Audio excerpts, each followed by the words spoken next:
Over the years, I have photographed hundreds of fairies.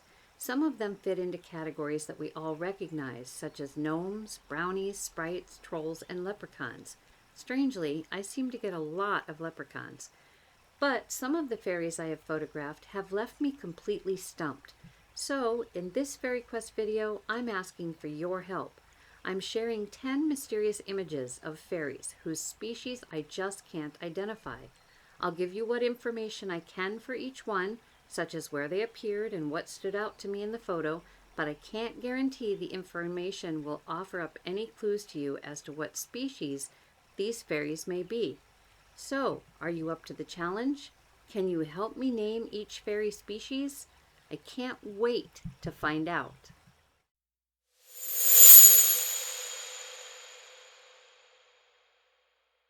All fairy images include a painted version. This is my new method. See the video in the right-hand corner to help you see the fairies more clearly. P.S. I am not a painting professional.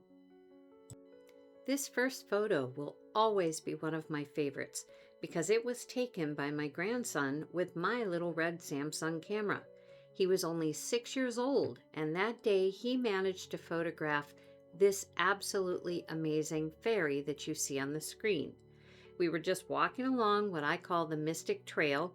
That's not its official name. It's actually called the Heart of Iowa Trail, but that has never felt magical enough for me, so I go by the Mystic Trail. That day, we started at the opposite end of this trail, which I'd never done before. So here we are, my husband, our Chihuahua, and my grandson and I, and we're just talking and laughing and taking photos, or at least my grandson was.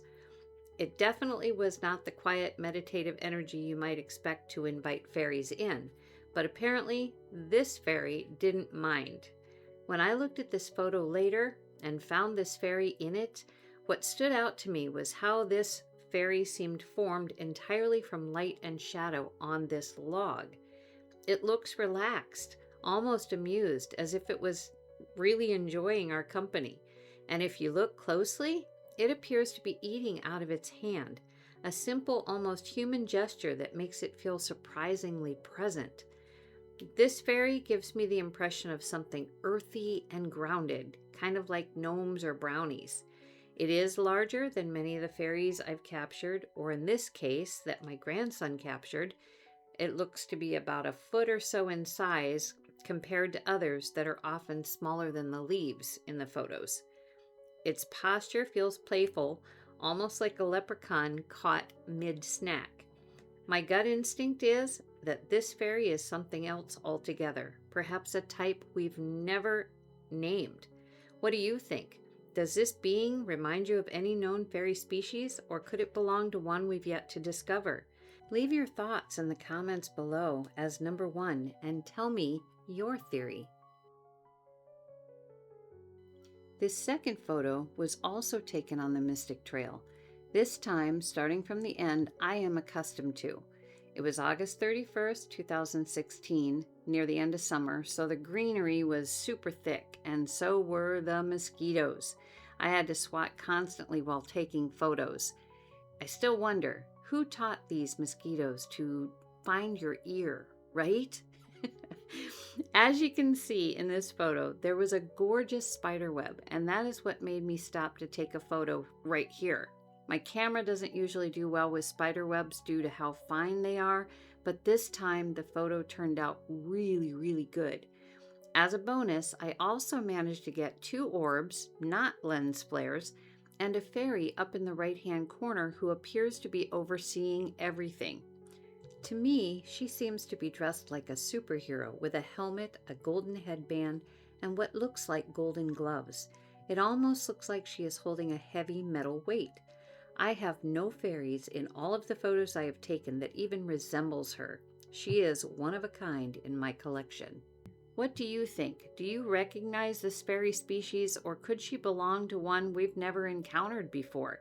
Leave your thoughts in the comments below as number 2 and tell me your theory. This photo is also from the Mystic Trail, taken on October 17, 2016. I did go to this trail a lot before moving from the area, and the fairies seemed to be very open to being photographed as they got to know me better with each visit. Despite being mid-October, there was still a lot of greenery, so whenever my mind said here, I snapped a photo. There are two fairies in this one, two girls, somewhat human looking, but not quite.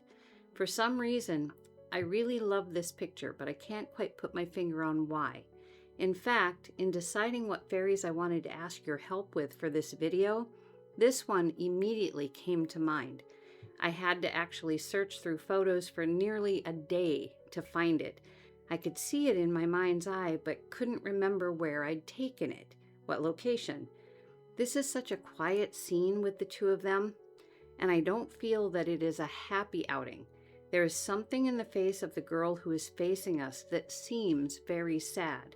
The other one appears to be trying to think about what she can say that might make her friend feel better. What do you think? Do you recognize these two fairies or know what species they might be? Leave your thoughts in the comments below as number 3 and tell me your theory.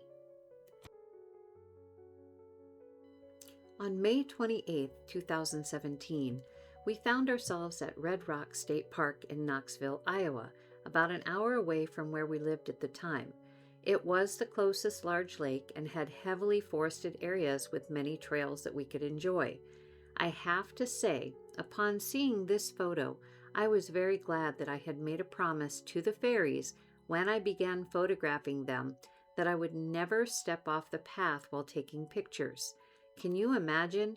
If I had stepped off the path and started shuffling through the leaves, I may have ended up with this little guy on the bottom of my shoe.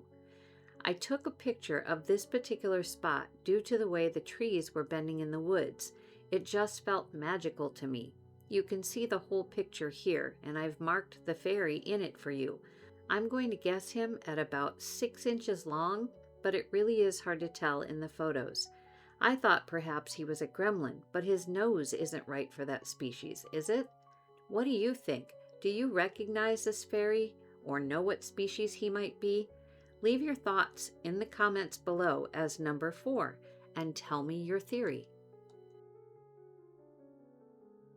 On the same day as the previous photo, May 28, 2017, we did a lot of walking and I took a lot of photos, 60 to be exact. Of those photos, 42 had fairies in them, and 3 of those have been chosen for this video, including this one. That means you'll also be seeing another one from this day too. I was thrilled to be able to take photos of the trees and plants, but also larger rocks that made up some of the lake shore. There was something about this particular rock area with the tree branch hanging over it that I just knew a fairy or fairies couldn't resist spending time there. Again, I've given you the whole picture to share the magic with you. This little fairy stood out when I began looking at the photo. It reminds me of a kind of bat with really large ears, but it is seriously cute. I do believe it may be a young fairy because it looks to be sucking on its fingers in this photo. I honestly have no idea what species of fairy this little one may be. It is definitely unique so far in my photo collection. What do you think? Do you recognize this little fairy or know what species it might be?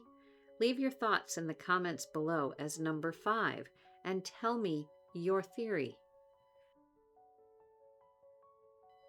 This last photo, taken on May 28, 2017 at Red Rock, is what I call a wow photo, because it is really difficult to wrap our minds around the fact that this little fairy really exists. I've given you the full photo first here so you can see just how tiny this one is in comparison to everything around it. And even more astounding is that I even found it at all in the photo, since it could have easily been mistaken for a droplet of water. Is it possible that droplets of water have eyes, noses, and arms? Yeah, I'm going to let you decide with this one. I believe what drew me to snap this photo was how soft everything looked around the tree. It just felt fairyish. It didn't take much to paint this one for you, but I am unable to tell what is in front of this little, yes, I'm going to call him a little droplet.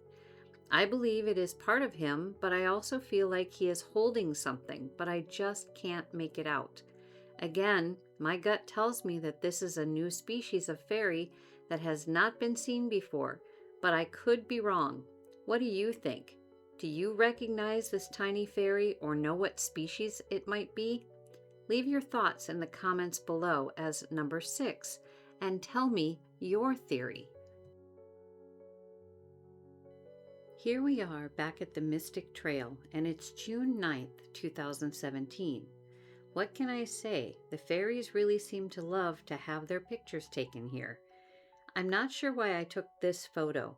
It was probably one of those moments where I was walking along the trail and didn't have any particular feeling or impression, so I just went by visual appeal. Good thing too, because this one photo had 11 fairies in it. That happens sometimes, having multiple fairies in one photo, I mean. The one we want to notice though is at the very top, and I really haven't done him great justice in my painting of him for you, but it gives you a general idea.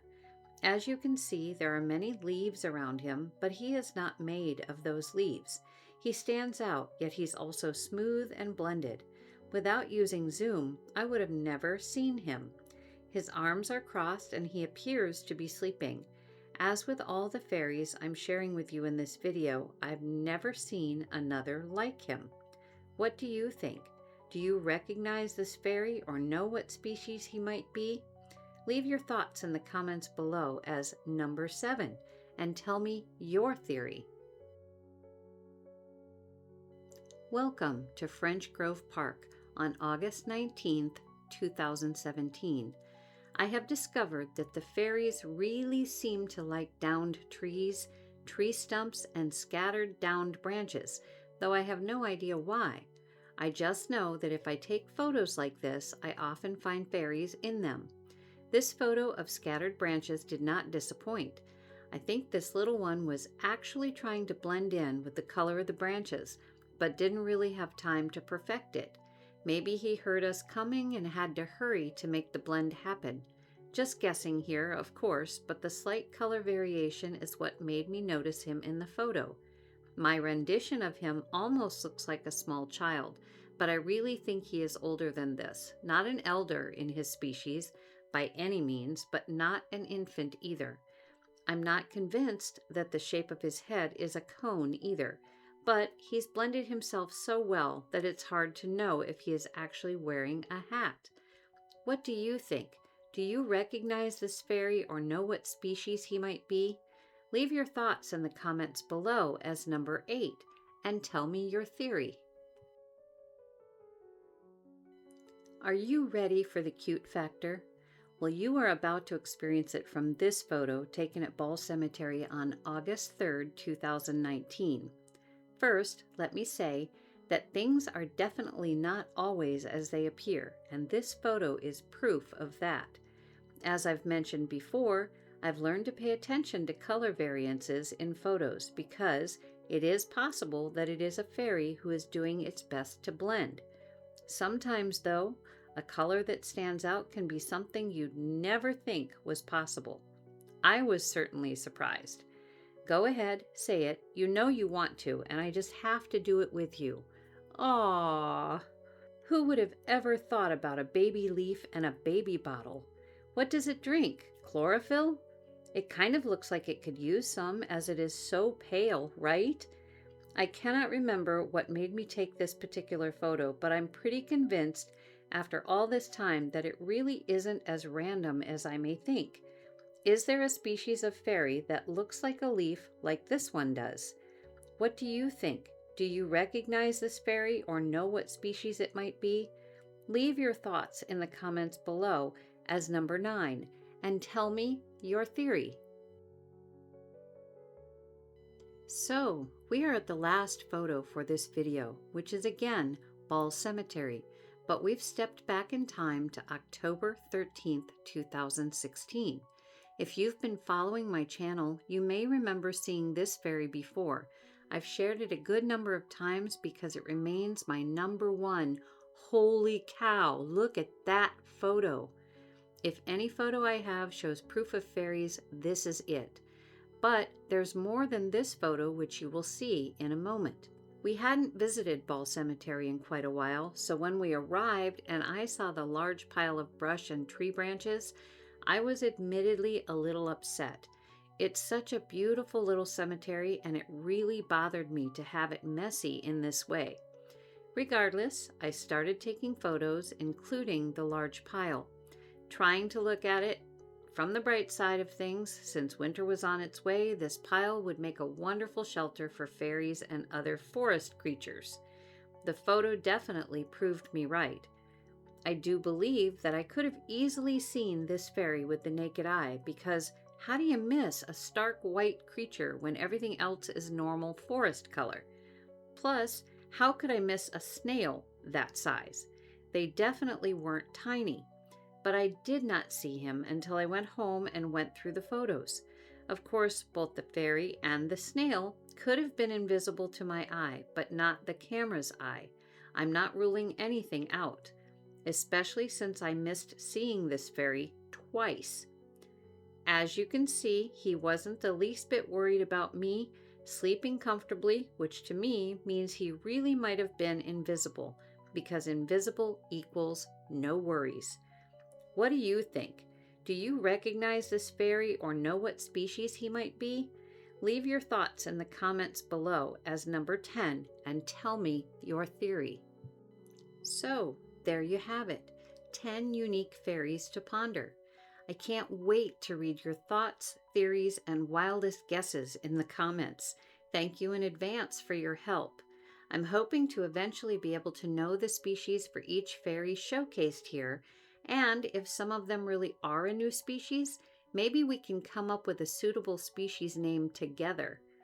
If you've enjoyed this video, please give it a like, share it with a fellow Faerie Finder, and make sure you're subscribed so you don't miss the next FaerieQuest. Until next time, keep your eyes open, your camera ready, and your heart open to the magic.